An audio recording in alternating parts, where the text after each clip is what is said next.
All right, everybody, welcome back to episode 2 of our Double Coverage podcast. As always, I'm Mason Peterson, and I'm joined by Alex Keller. So, we're going to start this in a very awesome way. We're going to start this on my Cavs, all right? Now, I was going to come in here and just start bashing them. But after some positive thoughts, I think I'm just going to stick by that. No, you know what? No, I'm not. It's ridiculous, dude. The team's soft. Darius Garland's getting paid $195 million for what? You have a toe injury. You're out 4 games. Are you serious? I've stubbed my toe before. Evan Mobley. I mean, I understand sprained ankle. I've played on a sprained ankle before. It's nothing serious. They're just a bunch of babies. They're just pure soft. They don't play defense. Evan Mobley was the most overrated defensive player of the year. He doesn't play no defense. Him and Jared Allen are the 2 softest bigs in the entire league by far. It's no debate. No debate that Evan Mobley and Jared Allen are the 2 softest bigs in the NBA. Donovan Mitchell, he has to, in order for us to have a chance, he has to score 40 points. DeAndre Hunter is turning into a baby. Ty Jerome has done nothing but hurt the team this series. We blew a 20-point lead once. This series theoretically should be maybe 2-2. We were down by 41 points at halftime yesterday. I don't even know what to say. Like, there's nothing that can justify anything that happened this entire series. Now, I understand the first 2 games, well, maybe the first game you don't have Garland. I will say, after everything I just said about Garland, he really does open the offense. Just because he draws a little bit more attention. Now, you wouldn't think that after watching that crap show yesterday, but dude, it's insane. I mean, obviously, like I said, granted they were missing Mobley, Hunter, and Garland in game 2. They were up 20. They're up 20. They're up 14 going in the fourth quarter. You can't blow that. You're at home. Are you serious? And then you turn around and you win game 3 by 20, and then you turn around and you get blown out by what the score doesn't reflect on how bad that game was. They lost by 20. They really should have lost by 50. It's unbelievable. We're about to see what the coach of the year is made of, how he responds to this. But in all reality, it's just unacceptable. Like I said, Mobley and Jared Allen. I'm echoing a little bit. Go back to where you were. Oh, you're echoing? Yeah. What the? Yo, what's going on? Hold on, wait. All right, I think I'm good. Still I'm in good. it? Yeah. Can you hear me? Yeah, why am I not? Why? Am I good? I can hear you. Okay. Well then, what? Oh, I don't know. Okay. Anyway. Yo.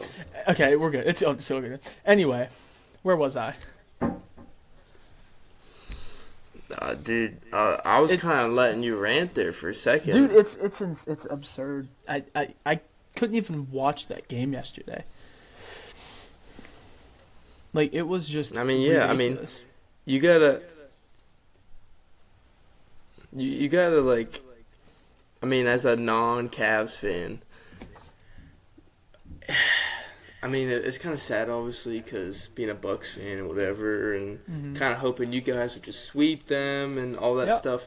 I had a lot of hope for you guys, and going into Game 4, I had a lot of hope, especially after that win you had Game 3. And then whenever you have a performance like that, I kind of lost all hope for the Cavs organization. Like, I don't see you guys winning. I could maybe see you guys taking to Game 7, maybe, but like, I don't know. I mean, I think, like you said, like, you said actually so much I don't even know to bring up first, but like, the Cavs were expected to go to either the Eastern Conference Finals or the Finals, and you guys kind of didn't Like, I think you guys are frauds. No. Like, you were Yeah. worried you guys were going to be. 64-18, that whole entire regular season, everything that they did, everything that they accomplished, all the awards they accomplished completely go out the window. Now, like, they are probably after this series. Now, if they don't, I mean, obviously, I feel if there is a team that can come back 3-1 and they play at full potential every game, this Cavs team can. But will they? Absolutely not. And if they do, will I change up? Absolutely. That's what fans do. I'll absolutely come in here and just talk them up the entire time. But as of now, it's unacceptable. Like, this is ridiculous. You went 64-18. You have the coach of the year. You have arguably two. You have Ty Jerome, which is a six man of the year candidate, and arguably DeAndre Hunter can be a 6 man of the year candidate. You have Donovan Mitchell, which arguably could be, in some cases, MVP. And then you have Evan Mobley, Defensive Player of the Year. You have Jared Allen, who led the league in field goal percentage. And you go in, you sweep a very crappy Miami Heat team, and then you get a reality check by the Indiana Pacers. Blows my mind. It blows my mind. How it's typical Cleveland. It's been every single sport. No Cleveland. You can't have anything nice in Cleveland. You go down to the lake, you get this crappy team. Don't even get me. You can't wait till football season to get started on this team. Thank God for Ohio State football. If I did not have Ohio State football, it'd be a train wreck. Now, the Guardians, they're doing their thing right now, but obviously they don't have the players, they don't have the money that the Yankees, all of them do to make it to the World Series. So Ohio State is quite literally all I have now, because the Cavs team, I just can't. It's just going to be the same story every year. Yep, I mean, yeah, we talked about this. I don't know if we talked about the first episode, but, me and you talked about whether or not the Cavs were going to be frauds this year. Yep. And you were like, no, this is a year. Yeah, we're not, solid team. We're not going to be frauds. We're going. They sure made it seem that way. And I think from an unbiased opinion, I agree that you guys should have probably went to the Eastern Conference Finals, maybe even the finals. But right now it's looking like second round exit. And like as a Cavs fan, it's like, what more do we need? I feel like you guys have such a strong team, arguably a top 3 team in the league, and you guys are losing in the second round.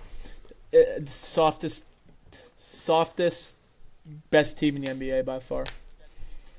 Like, you know what I mean? Like, they're so soft. Except for, honestly, Donovan Mitchell missed it, which obviously I don't blame Mitchell for staying out in the second half, because there's no coming back from that. But it's just, like I said, Jared Allen and Evan Mobley are the softest big men in the entire NBA, and there's nothing that anyone can say to make me believe otherwise.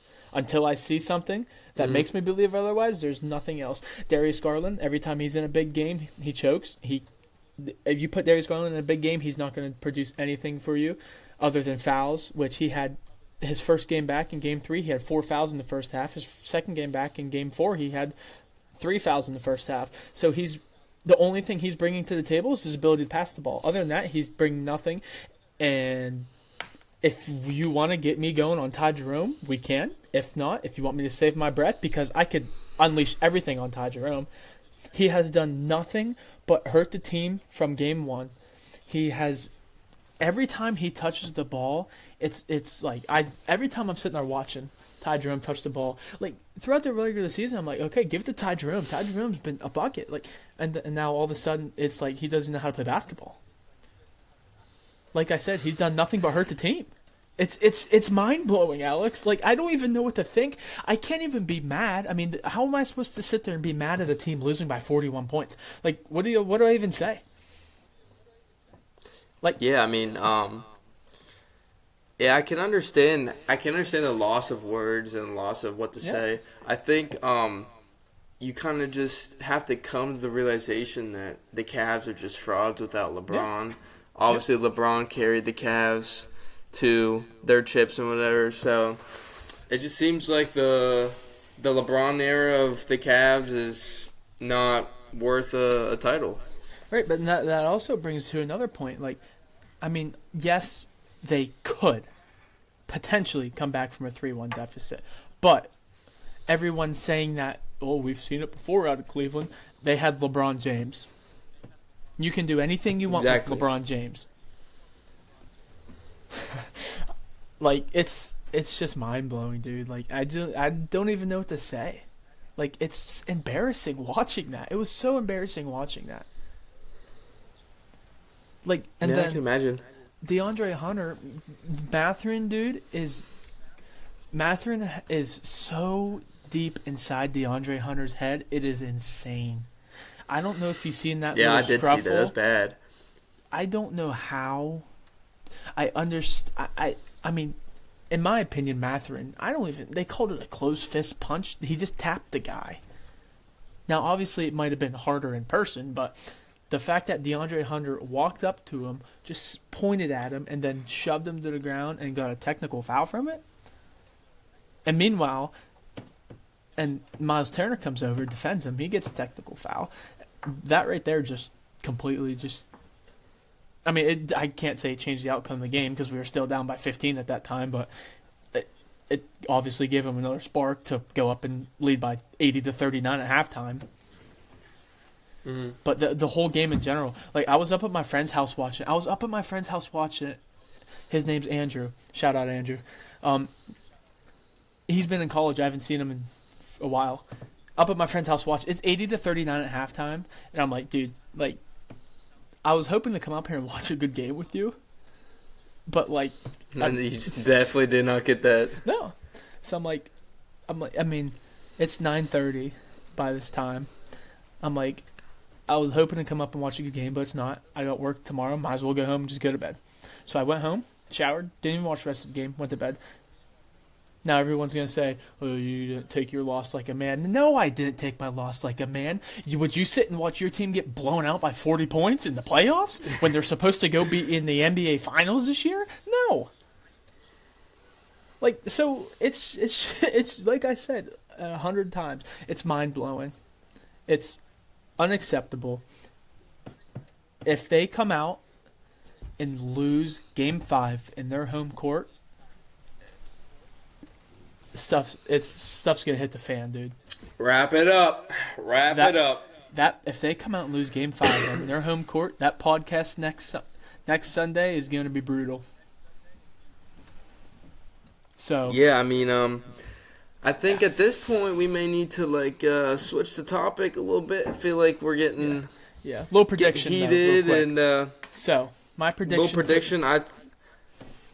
Go ahead. I'll let you say it first. So I believe that Cleveland will have a chip on their shoulder in Game 5. I believe they come in their home court. I believe they win Game 5, but then they go to Indianapolis, Indy, and I think they get absolutely killed again.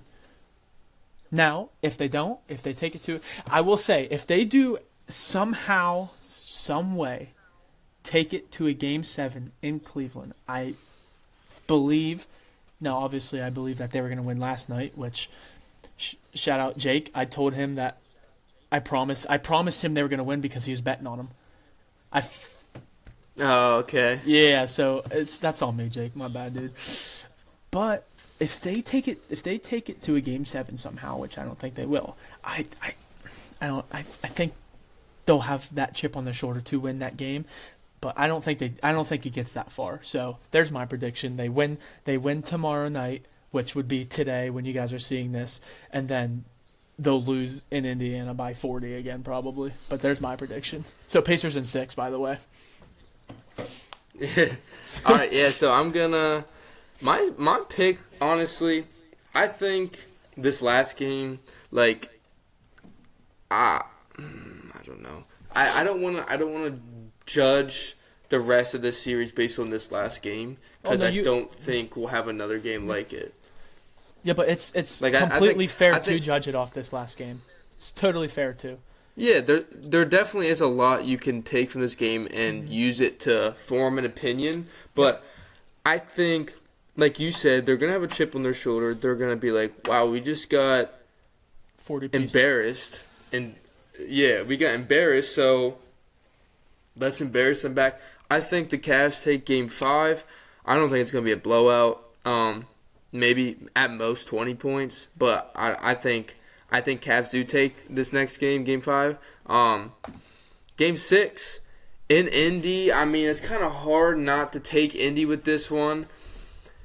I'm gonna go with Pacers in 6, but if the Cavs take it to a Game 7, that's what I'm saying. the Cavs are winning the whole thing.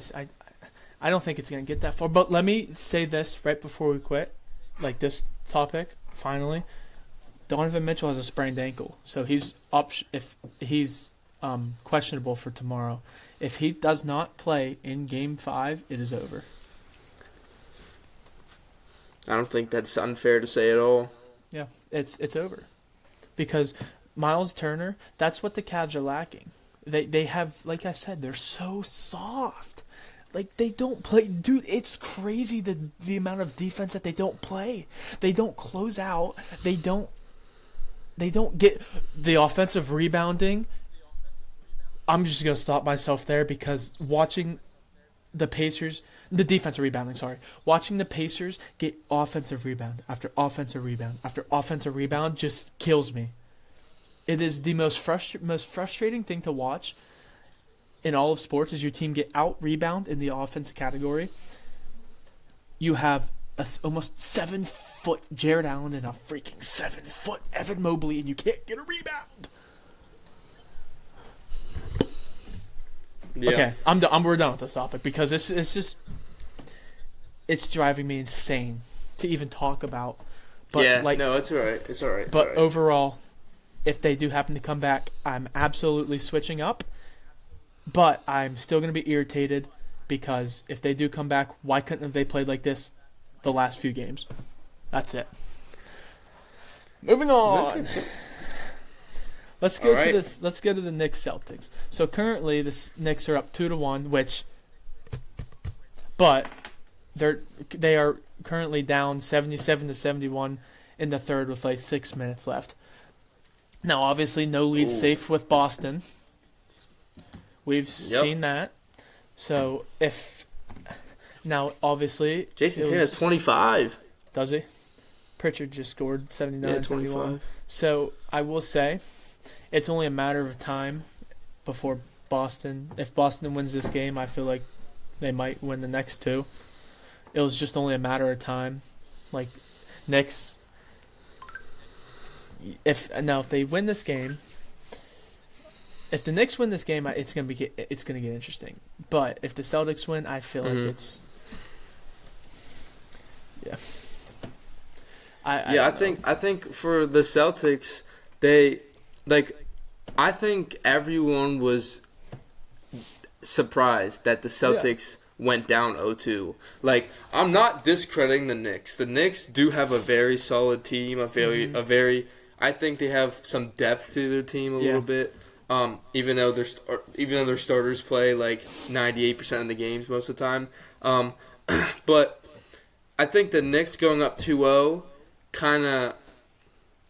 I still think Celtics win the series. I think the Knicks fans have a false hope right now. I think they're like, oh, we just went up 2-0 against the Celtics. Yo, we got this. No, you don't. The Celtics are about to tie the series 2-2 right here with this game. Yeah. I have my confidence in the Celtics. As a non-Celtics fan, I just favor the Celtics here in this matchup. I think we could see a Game 7 out of this series. I don't know. I'm not going to say I don't know. I don't think the Celtics are capable of winning 4 straight games in a row in this series. Yeah. So I'm going to say the Celtics win this one here. I think they win Game 5. I think they lose Game 6, and I think they go back home for Game 7, and they win it at home in Game 7. Yeah, I'd probably have to agree with that. I just don't. I don't think they can win 4 in a row, but I mean, it's just the fact that they blew 2 20-point games. They blew 2 20-point leads back-to-back games at home. Like, that was just odd, just because the Celtics don't do that. Like, the Celtics here's a stat that. Well, yeah, I saw a stat, and I mean, you might have saw it. I don't know, but in the first 2 games of the series where the Celtics lost, they shot 25 for 100 from three. Oh my god, dude, I did see that. The first game, I believe they shot, or was it the first or second? They shot 9 for 50 or something like that from three, dude. Yeah, Let me something see. terrible. Dude, it was And like horrendous. as a Celtics fan, like when you see that and you see, wow, we shot 25% from three in 2 games combined, and you lost those 2 games, and then you win game 3, and I think they shot 50% from three in that game alone as a team, then it's like, and I feel like they won pretty comfortably game 3 too. So like as a Yeah. Celtics fan, then it's like, we know we can shoot good as a team, Yep, and we that's know what I that was we're a just good gonna say. team. Yes. And after coming off that 25 for 100 from three series of 2 games, going from, I think it was, they were 20 for 40 from that third game.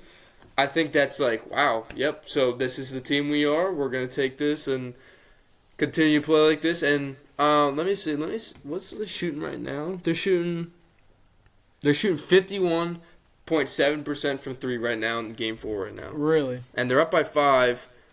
But this is what I mean. Like, they are a good 3-point team. Yeah. And if they can continue to shoot well from 3, I don't see why they will lose the series. Yeah, I mean, they've shot 53s per game all year. Like, that's just who they are. Mm-hmm. And if that's why they're losing is because they can't make those shots, you're in a good spot as a Celtics fan, honestly. Because if you're losing, if the Celtics are losing because they just can't hit a shot, then they're not going to be cold forever.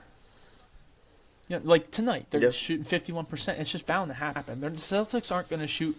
They shot 15 for 60 from three in the first game. They're not going to do that for 4 games in a row.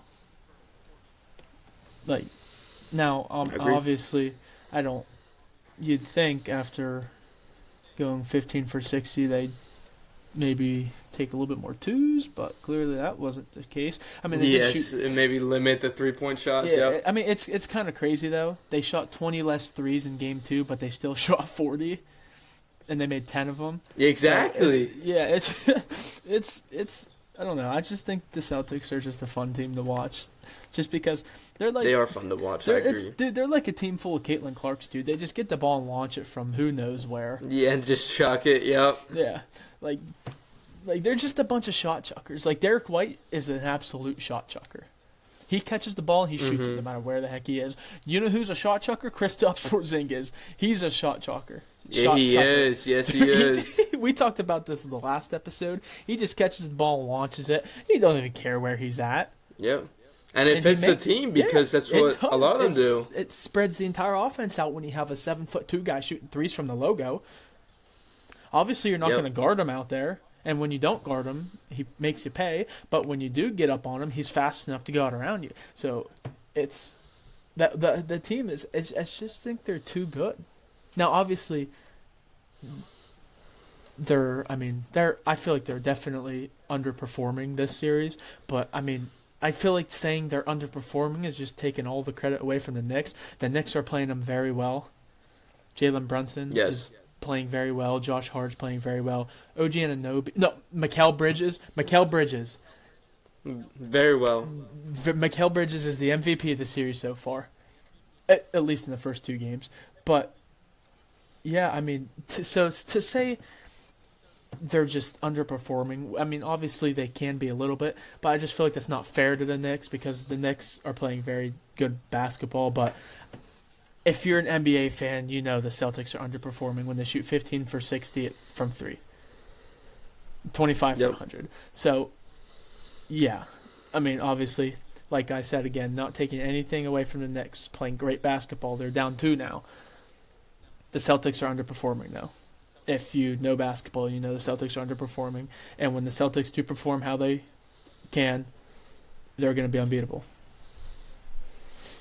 So, I mean, that's really all I have to. That's really all I got. Do you have anything else to say about this series? Obviously, it's going to be a good series, but I think we just gotta let it speak for itself now and let it unfold and see what happens. if now I like a little prediction. If the Knicks do happen to win this game and they go up 3-1, I believe the Knicks will win the series, and I'll have obviously the best take on double coverage. I know we've been doing two Pacers, episodes, Knicks, but in the semifinals. Yeah. Hey, real quick, I hate to go back to it, but can everybody watching this just completely forget about what I said about the Cavs and Pacers? Because I said that the Cavs were going to be seeing the Knicks in the Eastern Conference Finals once they wipe the floor with the Pacers. And clearly that is not the case, so everyone watching this, can you just forget I even said that? We're gonna erase that from the last episode, and then I might go edit that out.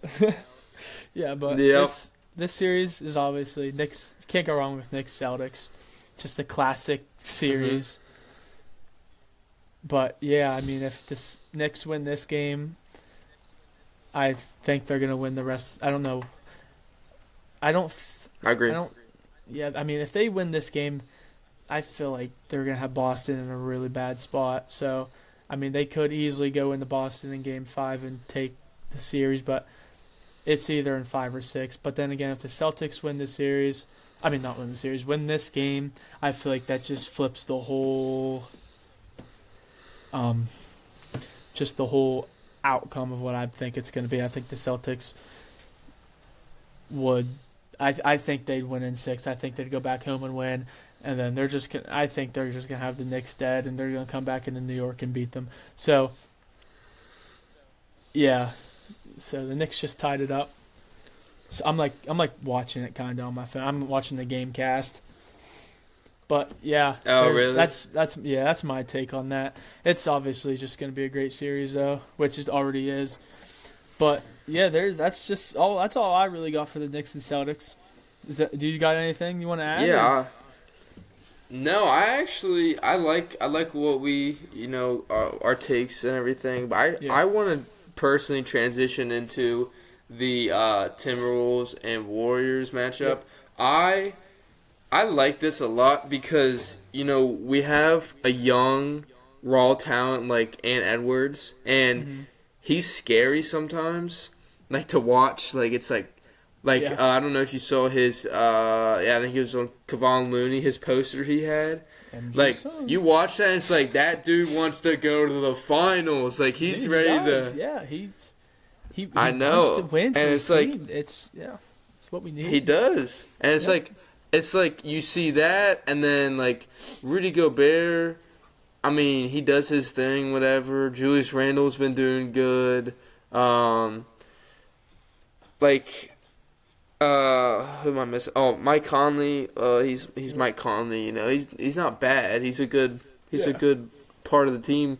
But I think for me, the biggest thing is that Steph Curry's health and whether or not he's able to help this team win. If he's not playing, I think it's a week, right? Then I think we could see the Timberwolves take this, right? Oh yeah. I agree. I think it is a week that he's out. Yeah, so if it's a week, if it's a week, if the Timberwolves win tonight, he's not going to be back. So I think the Timberwolves might win this in the next 2 games, unless obviously you have a Jimmy Butler show, which is very, very possible. Mm-hmm. Or Buddy Hield. Buddy Hield has been balling. That was it. Mm-hmm. Game 7 against the Rockets. He went crazy. Yep. He had 10, 11 threes. Yeah, but obviously if you got to have a big game out of them, but I mean, if Curry's not going to be back for a week, it's just tough. Mhm. Yeah. Yeah, I think for me it's with Curry, I think this is a great matchup, but without Curry, I got to take the Timberwolves in this one. I don't see I think Curry's such a big factor to this team, yep. And I think without him, it's it's just Curry just expands the whole offense. It's like Draymond Green. He kind of irritates me. I hate watching him anymore because all he does is just foul and he doesn't even play the game. Yeah, I mean, obviously he's still a great defender. He helps. He talks. He's a leader, but it's hard to do that when he can't stay on the court because he's in foul trouble. But yeah, I mean, No, I agree. Yeah, it's hard to watch him sometimes. Unfortunately, with Curry out, I think the Timberwolves are going to take the next two.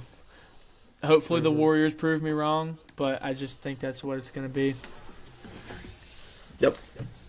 You got any objections to that, or do you agree? No, I completely agree. I think without Curry, the Timberwolves take this in next 2 or 3 games. I mean, yeah, I don't disagree with that at all. I completely agree. Now, if Curry is like, forget the next week, I'm coming back next game. Yeah. We see a whole different story here. Did you see this is Curry's first ever soft tissue injury? I think it was soft tissue injury because it was what was it? A hamstring strain? It was his hamstring, yep. It was like his first something like that in his entire career. Like, that's crazy. That's crazy. That is crazy, wow. Yeah, but like I said, Curry is just opens everything up. I don't care how old he ever gets. No one's ever going to be able to guard him. So, yeah. No, he's definitely one of the most unguardable players ever. Yeah, but I believe this series is over. Like I said, hopefully the Warriors prove me wrong tonight. But I don't know. It's just tough. Yeah, you're missing one of the best players in the NBA. Exactly. And like you said, like we were just talking about how he's like probably the most important asset to the team, and you take him out, it's like, I don't know. It's kind of hard to still think they're gonna win. So yeah, ultimately, I got Timberwolves in 5. What do you got?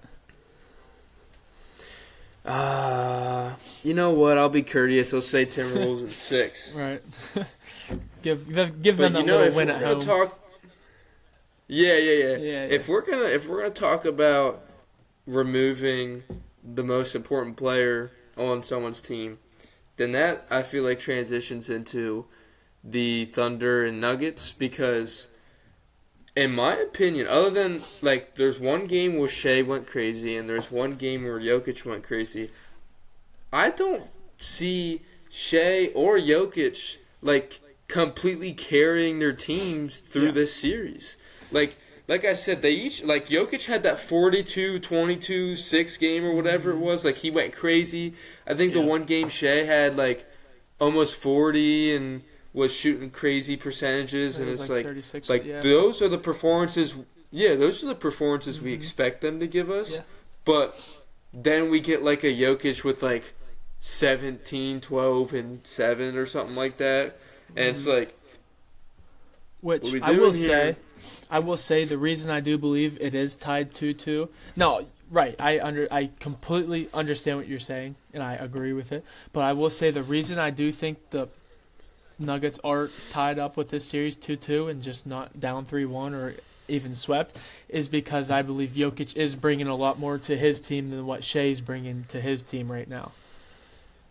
Like Jokic brings, like, I don't know if you like really like. So sometimes when people watch basketball, they just watch the game. They don't really just pay attention to like all the other stuff. But like if you really like watch that game, Jokic is quite literally the head coach of that team. He sits on when he's on the sideline, he's coaching. When he's on the court, he's coaching. That's also what kind of scares me about the Nuggets, is because they don't have a game manager. Jokic is the coach. Yeah. You can only get away with that for so long. Because it's just too much pressure on the guy. He can't do everything. I mean, he's making it seem like he can, but he's gonna get wore out, especially facing a team like such fast-paced team like the Thunder. He's just gonna get wore out, and there's only so much. I agree with what you're saying. Yeah. I think Jokic is leading this team. I mean, if you watch the games, the announcers for the games are talking about they create this term called Jokic minutes, and like basically inferring that when Jokic is on the floor compared to when he's not on the floor, the Nuggets get astronomically worse when he's not there. Like, just statistically. And like, you can't, like, that's not just someone being like like trying to glaze him or No, anything it's like that. Like quite yeah. it's just the facts. Like there are stats to back that up. Jokic's plus or minus when he's on the court for the Nuggets is unreal. And you take him off, and the Nuggets just drastically go down in I can't say skill, but like their performance and what they're able to do. And for me, if you're looking at that in MVP debate terms, I don't understand how that doesn't scream most valuable player. Because he is the most valuable player, not only for his team, but in the entire league. Yep. You take Shai Gilgeous-Alexander off the Oklahoma City Thunder. They don't go 68-14, but they do still make the playoffs at a high seed. You take Nikola Jokic off the Nuggets. Top four in the seed. You take Jokic off the Nuggets, and they're going to be pulling their name out of a hat in the lottery for the first overall pick. They could be getting the first overall pick like the Mavs just did. They could just be getting Cooper Flag, which we'll hit on that after we talk about the playoffs. But but I just seen a stat over the season with Jokic on the court. Their offensive rating was like almost 130. Without him, it was down to like an 85. That's almost 50. Wow. It's you like I said, clearly you said it. Most valuable player is what the most valuable player is. Now, it's blown out of proportion. I agree. It's whoever averages the most points nowadays. It's whoever averages the most points consistently. Well, I mean, but like a lot of people say that if Jokic doesn't win, it's because of voter fatigue and this and that. Which I mean, voter fatigue definitely is a real thing, and it is something that people have to consider. But if Jokic won MVP last year and he's having an even better season than what he did last year, I don't I genuinely this might be I'm not biased towards Jokic. I don't love the Nuggets or anything. I just love basketball, and it's hard for me to even to say that it's close. In my opinion, I don't think it's as close as what people make it seem like. I know Shai is putting up crazy numbers with crazy efficiency. I understand that his team's number one in the West. I understand that the West is tough. But like you just said, you take Shai off the Thunder are still making the playoffs, and in my opinion, top 4 or 5 seed in the West. Yeah. You take Jokic off the Nuggets, bro, they're like a bottom 5 team in the entire league. So it's how do you compare that? Especially because, in my eyes, Jokic is averaging a 30-point triple-double, okay? Yeah. Shai's averaging 32 point whatever points it was. Yeah, something crazy. And it's obviously that's awesome, that's incredible. But he's a point guard, and Jokic is averaging more assists than him. Forget the rebounds. Obviously, Jokic is going to get more rebounds. I mean, he's a center. Forget that. But we're talking about overall impact offensively. Between assists and points, Jokic contributes more to the offense than what Shai does, in my opinion. Yeah, I agree. Now, obviously, the whole conversation of Shai being a foul baiter or whatever, I was always on board with that, but I kind of shy away from that, just because to get fouled, Jokic does it too sometimes. To get fouled, you have to get to the bucket, and Shai Gilgeous-Alexander is one of the best at getting to the rim, causing fouls. It's not like he's. I mean, obviously some of them can be crazy. Don't get me wrong. Some of them can be nuts. Yeah. But you have to get to the bucket to get a foul. You know what I mean? So he's getting to the bucket with ease. But I think my one buddy told me this stat. He's an OKC fan. His name's Timmy. He told me a stat where I think it was, if you take Shai Gilgeous-Alexander's free throw points per game away, I think he's still leading the NBA in points. So I feel like the conversation about everyone shoots free throws. It's not just him shooting free throws, but obviously he just does it at a high rate, but that's just because he's getting to the bucket. He draws them fouls. But yeah, I mean, but even with that being said, I still feel like Jokic is just the clear MVP in my eyes, just because of what he brings to that team. But going back to the playoffs, because I kind of wanted to hit on this, Michael Porter Jr. can't even raise his left arm above his head. He was supposed to be out 4 to 6 weeks, and he said, "No, I'm playing basketball." That's a true team player right there. That's a dog right there. You don't get much of those nowadays. Yeah, you get people stubbing their toe and missing 4 games.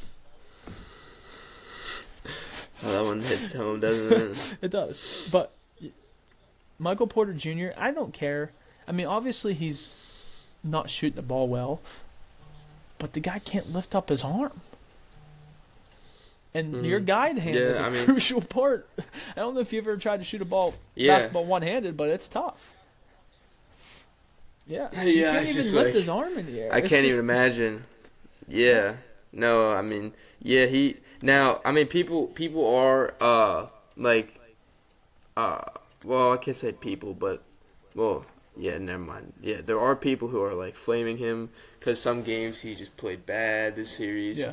But it's you got to remember, he is injured, and, you could make the argument, well, if he's going to play like that, then just don't play and take care of your shoulder. But, then there are games where he is contributing and, helping and making good plays. And 0 points, 4 points, 20 points. He's still a crucial part of the team. He plays defense.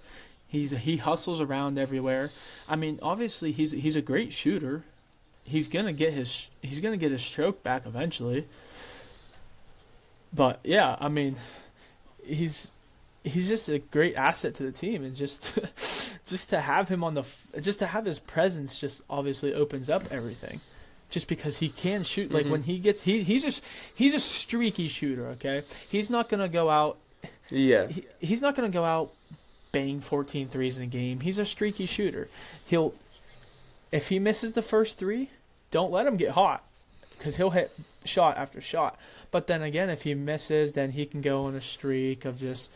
But he's a streaky shooter. When he sees that first one fall, it's yeah. But I mean, just the dog you have to have in you to not even be able to lift your shoulder up past your chin. An injury you're supposed to be out 4 to 6 weeks, and he chooses to play. It's just dog mentality right there, and you can't teach that. Yeah. So. You gotta love having that on your team if you're a Nuggets player. So, with all that being said, I feel like the Thunder.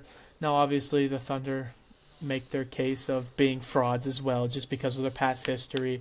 I don't trust them. I don't really trust the Thunder, but I do still think they win this series. I think they might even win the next 2 games. Going back into OKC tied 2-2. I think they get that game. Game 6 is 50-50, but I think OKC maybe in 6, if not 7. So I have the OKC winning this series. Hopefully not. Hopefully the Nuggets win. But I personally think the Thunder are going to win. Yeah, I mean, going into this series, I had the Thunder winning in 5. Yeah, we had 5. And when the Nuggets went up 2-1, I was like, wow, okay, so this is a whole different series now. Sorry to interrupt you, but just off topic, we also thought the Cavs were going to win in 5, but actually no, we said we'd be shocked. We said we'd be shocked if it went to 5. So obviously we're not perfect. Yeah, so obviously we're not. Yeah, we're not perfect. We're wrong sometimes, but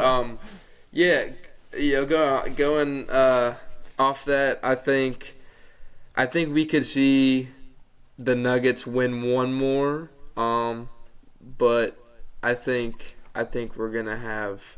Mm-hmm. I would hope this goes to a 7-game series because I do really like this matchup. I do. Yeah. I personally don't see the Thunder winning the next 2 in a row. So I think 7-game series. I want the Nuggets to win, but I just feel like the Thunder will win. So I'm gonna say Thunder, but I would love to see the Nuggets go into the next round. I would love to see the Nuggets, but I mean, yeah. So our predictions were Boston and Indiana in the Eastern Conference Finals, and then who did we say? We said the Timberwolves and the Thunder, which would be a great series. Shea versus Ant. But yeah, that's pretty much what we got for the NBA playoffs. I mean, covered a lot. There was a lot of heated moments today. Yep. But we're not done yet. We're not done. Yeah. So there was a lot of I'd lose. I don't know. I'm like a cat. We're gonna stay away from the playoffs now because we're done with the Cavs. We're gonna transition into what happened just recently. What? Are you gonna do the lottery pick? We are gonna go. Okay, I thought you were going to the pick. Into yeah, my bad. No. No, we're going. Let's talk about. And I've heard mixed opinions about this. I want to hear what your take is. But the Mavs get the number 1 pick overall because of the NBA using a lottery system. 1, how do you feel about the lottery system? And 2, if the Mavs get Cooper Flag, are they projected to be a top 5 team in the league next year? So I think I'll start with the lottery. I mean, it's been the same thing every year. I mean, it goes back to statistics. We took stats this year. We know, like, obviously, I've seen they had a 1.8% chance of getting the first overall pick. So the fact that they did is just crazy. But the fact that the Wizards didn't even get a top 5 pick blows my mind. That is crazy. I think at some point you just gotta make it. I love how the NFL's is. I love it because. No, me too. But here's the thing about the lottery pick. Here's what I also love about the lottery pick is there's no tanking. You can't tank. Whereas the NFL, you can. You can lose games on purpose so you can get the number 1 pick. But in the NBA, you can't tank. Because you're not even, like, the Wizards were the worst team in the NBA. They're not even have a top 5 pick, so you're not even guaranteed a top 5 pick. The Wizards had a 14% chance of getting the number 1 pick, and the fact that they slipped below the 5, right? I'm pretty sure they did, right?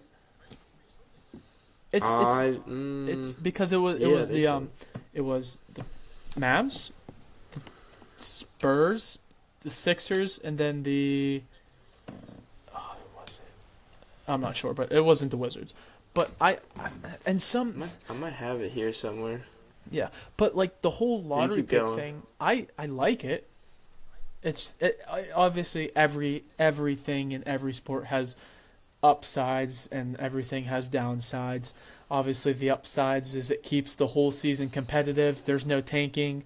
You can't because you're not guaranteed the 1 spot. But then again, you have a team that just. Maybe the Wizards. You have a team that's not tanking. They just suck, and they don't even get a top 5 pick. That's the only thing that goes wrong with that. But I mean, other than that, I personally I like the lottery. I just feel like you got to give those teams that are awful higher chances. Now I get they have a high chance, but higher chances. You can't have I think. The Mavs were 1.8% chance of getting the first pick, the first overall pick. But yeah, and then that's my thought on that. And then going into the Cooper Flag situation at 1, such a Nico thing to do would not even draft him.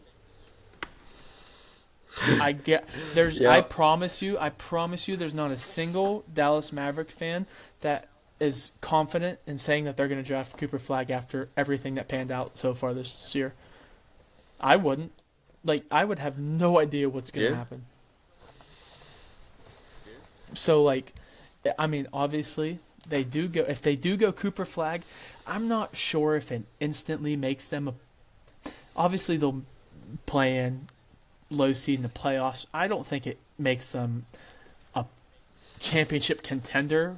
Maybe give them a few years just because of Anthony Davis's availability. He's always hurt. If they can get a whole season out of Anthony Davis, then maybe. But also Kyrie's coming off an ACL tear. So I don't believe that it makes them a championship contender for a few years down the road still. That's Especially fair. with Nico as the GM. As long as they don't get rid of him, they're not going to win nothing. Yep. And I think your take on the lottery is pretty similar to mine. I do think that like the Mavs obviously weren't terrible, right? Like they were still in the play-in tournament, whatever. Which is crazy. I don't. Yeah, which is crazy. They actually won a that play-in now game, too. a play-in tournament team. Yeah, a play-in tournament team has the number one pick now. So Yeah. like when you look at it that way, it's like wow, the lottery, the lottery system is kind of fraud in some ways, I guess. Mm-hmm. But like you said, it does avoid tanking, which Yeah. I love. I think tanking is annoying. Like Yeah, I sorry think, to interrupt you on I this, think it's but stupid. I don't truly believe in tanking. Like, they're grown men making millions of dollars. Like, if I was in the NFL and someone told me to go out and lose the game on purpose, I'd be like, no way. Like, I don't care how much money. Yeah, exactly. I'm risking my life playing this game. This is my life. I'm not going to go out there and try to lose. So I don't really believe in tanking. I believe in Actually, I don't even know. I just don't believe in tanking. I think the whole narrative of tanking is kind of dumb. But obviously, I don't know. That's just my It is opinion. a tough. Sorry. It is a tough subject to look at. Yeah. No, you're good. No, I just the lottery system is like it has its pros and cons overall. It's probably better. I don't know, cause like I don't know though. I do think like the worst teams in the league should get the best picks. That's how it should be. I don't think the Dallas Mavericks should have got a top 5 pick in my opinion. I don't think they deserved it. But they did get it. And with that, hopefully, if you're a Dallas Mavericks fan or if you're just an NBA fan, you would hope that Cooper Flag goes number 1 overall, which I don't see why he wouldn't. And if Cooper Flag goes to the Mavericks and he's with Anthony Davis, kind of washed Klay Thompson, PJ Washington, Daniel Gafford, Kyrie when he comes back from his ACL tear, we could see a really scary team here. Yeah. Like that is kind of scary to hear. And but I mean, like you said, they're not gonna just automatically be good. Whether or not Anthony Davis, whether or not Anthony Davis is able to play consistently, and even if he's not, if he can stay healthy going into the playoffs, that would be good for them. But yeah, I mean, Mavs. Getting Cooper Flag is going to be generational. Don't get me wrong, though. I mean, obviously, I believe you go Cooper Flag, but you also have Dylan Hart. I don't know. College basketball is so hard to keep up with just because they're in and out, in and out. But Dylan Harper from the Rutgers, I could potentially see them leaning his way. He's same age as Cooper Flag. He's a shooting guard out of Rutgers. Yep. He's a bucket. I can definitely see them swinging that way just because of the lack of shooting guards they have and like front court play. But I think you just have to go Cooper Flag. But I'm not going to rule Dylan Harper out just because he's obviously would be a huge day one asset as well. But I feel like you should go Cooper Flag. Yep, no, I agree. I think Cooper Flag has generational talent, and I think even if you don't need a player at his position or whatever, I don't think that's a talent you could pass up any team. I think any team takes Cooper Flag. All right, well, that covers what we have for the NBA today. We have one more thing which may transition into another, just like a little thought. We got my Cowboys fan right here. The Cowboys send a 2026 second-round pick or third-round pick and a sixth-round pick to the Pittsburgh Steelers in exchange for George Pickens and a sixth-round pick. Alex, you're the Cowboys fan. Tell me what you think now. I'm going to tell you what I think about it because it could be completely different. Yeah. So I saw this. Because after the draft, I was fairly happy with the draft. I thought it was a pretty good draft. Who they took Booker. Who'd they end up taking after? Sorry for interrupting you. I Oh, forget. we got I forget his first name. His Something name's Blue Tyler? from Texas. He's the running back. Oh, Jaden Blue. Okay. They needed a running back. Jaden so. Blue, yes. Yeah, that's Yep, right. yep. Yeah, he looks incredible. Yeah. Yeah, Tyler Booker. We pretty much just like got linemen Yeah. and like defensive players.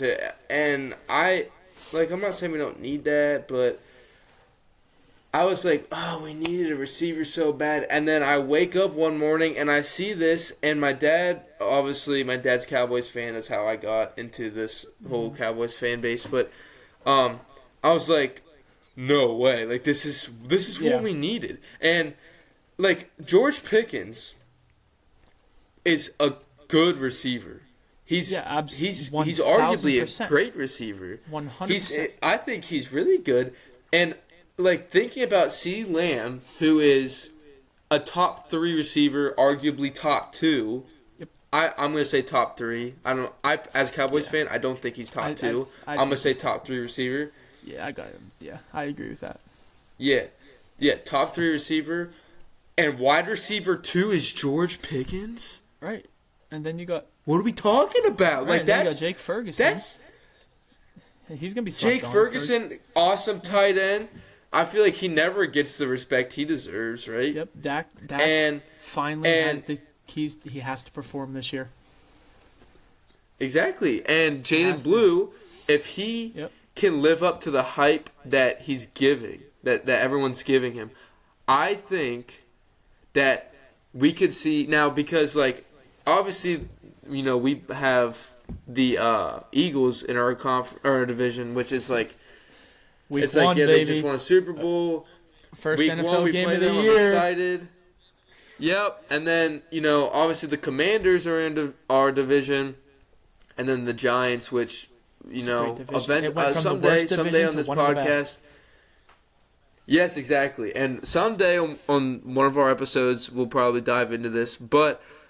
With how the Giants drafted this year, I think we could see the Giants actually have like an almost 500 record season. But I'm not going to get into that right now. But we do have a tough division. But I do think we could see the Cowboys go second in the division this year. And lose first round. I think we could see them. That's the tradition. But you know, we're hoping someday we can break that. Like, I can't say much, obviously, because my team hasn't licked the play. Wait. What shirt do you have on right now? Hey. Yo, hit me with it. Yep, hit me with it. Mm-hmm. I'm ready. Mm-hmm. I'm ready. Mm-hmm. Let me. Yep. Hey.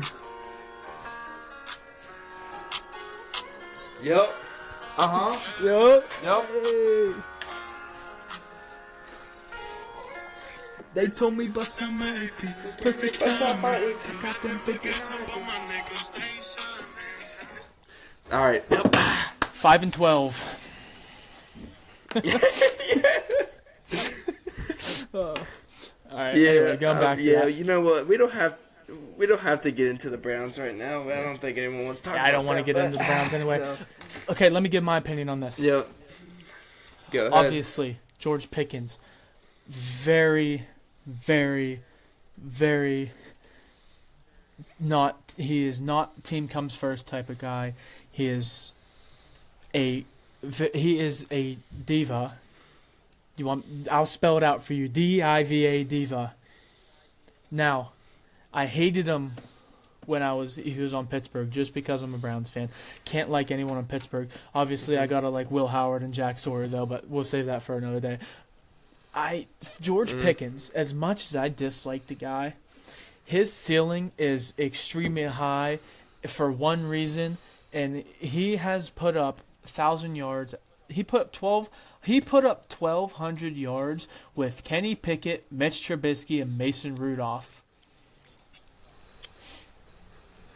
His ceiling is unbelievably high.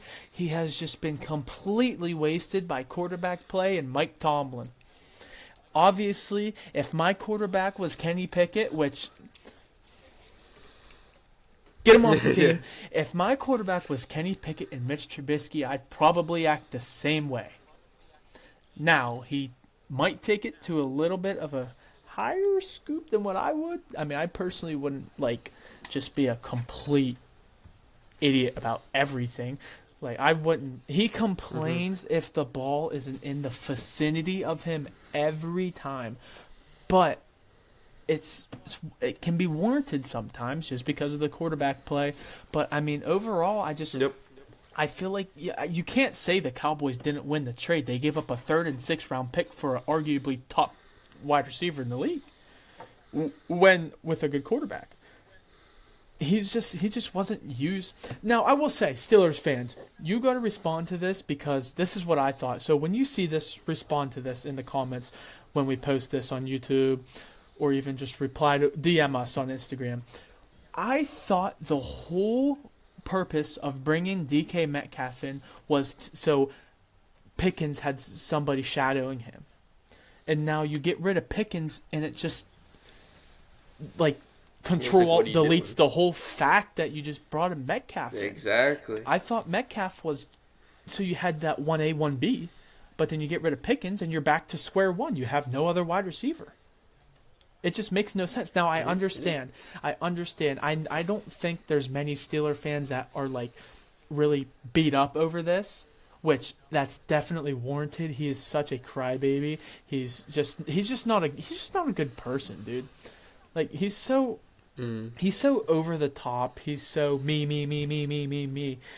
If I was a Steelers fan, I wouldn't be too hurt. Obviously, I'd be a little angry just for the fact that they got nothing out of him. But that's just because nobody wanted him. And the Cowboys, obviously, they fell into the trap. But I don't think it's a trap. I think it was a great trade. He's going to be a great asset. He's going to be very happy when he has an actual quarterback sometimes throwing him the ball. But sorry, that was unnecessary. I truly apologize for that because the Browns haven't had a quarterback. No, it's all right. The Browns haven't had a quarterback. They've been through 41 quarterbacks in 20 years, so that I was waiting for you to say that, and now it's okay because I was waiting for you to then talk about the Browns quarterbacking. Yeah, well, we'll save that. We'll get off. I'm sorry I said that. It was just I apologize. It was unacceptable. Sorry. But I don't know. Obviously the trade, like I said, it has its upsides, it has its downs, but I think at the end of the day, both teams won the trade. There's no definitive winner in my opinion. Now you could say if I had to pick a winner, I would lean towards the Cowboys just because all they gave up 2 picks for them, and they're not even. It's a 3rd and 6th round pick. But getting someone like that out of your locker room, in Pittsburgh's eyes, can be complete game changer and complete. It can bring a whole different mentality. So I feel like just getting in the Steelers' case, getting someone like that out of their locker room can be so beneficial.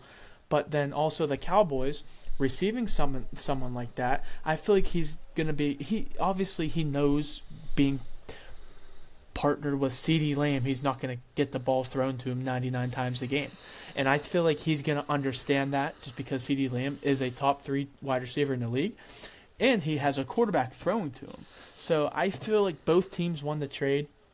I hate saying that because I would love to just sit here and crap on Pittsburgh this entire time. But since I'm a nice guy, I'm going to tell it how it is. But I will say, I talked to my one friend at work today. He's a Steelers fan. He likes Washington. But I told him, I said, I think we're finally, for the almost first time in NFL Steelers history, I think we might be witnessing a little rebuild. But I will say, it looks like it. It's just crazy, and I hate to say it, but they're gonna. I think this might be the year that they hit Tomlin gets his first losing season. But you could also make the case the first ever time they have to rebuild in NFL history, they're still going to make the freaking playoffs. So is it a rebuild or is it just?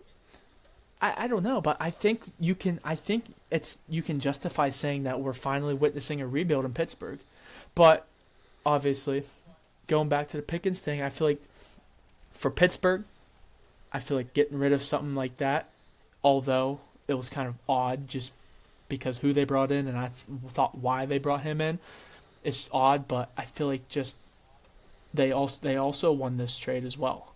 So that's my take on this Pickens thing. Like I said, think both teams won the trade. I mean, that's all I really have on that. Do you have?